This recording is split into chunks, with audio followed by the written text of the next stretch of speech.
Aujourd'hui, je viens vous parler du perfectionnisme. Le perfectionnisme, c'est comme un saboteur intérieur inconscient. Il peut t'empêcher d'oser, d'agir et de performer. Il te fait perdre beaucoup de temps et d'efficacité aussi. Je te donne des exemples pour savoir si tu es perfectionniste. Premièrement, quand tu vas envoyer un mail, tu le rédiges, tu le relis une fois, deux fois, trois fois. Ça fait beaucoup. En fait, tu veux qu'il soit parfait. Il peut même t'arriver de relire un mail ou un SMS que tu viens d'envoyer à quelqu'un. T'as reçu une remarque et ça te blesse. T'as fait une remarque à quelqu'un et tu te sens gêné a posteriori parce que t'aimerais être parfait. Tu procrastines, tu passes pas à l'action, t'évites des sujets.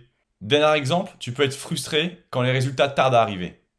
Tous ces exemples peuvent indiquer que tu es perfectionniste. Ça peut être un frein et un irritant avéré, car c'est comme si tu étais bridé par un comportement inconscient. Le perfectionnisme, il est souvent issu d'une faible estime de soi ou d'un manque de légitimité, mais c'est pas irrémédiable. Déjà, observe-toi. Prends conscience de tous ces moments où tu recherches la perfection. Puis deuxièmement, relève en quoi ton perfectionnisme te freine dans ces situations, et sur quel sujet en particulier il agit. Troisièmement, une fois que tu en es là, essaye de passer une journée sans viser la perfection. Teste en pleine conscience. Et enfin, tu peux te répéter comme un mantra intérieur, je suis imparfait et c'est parfait comme ça.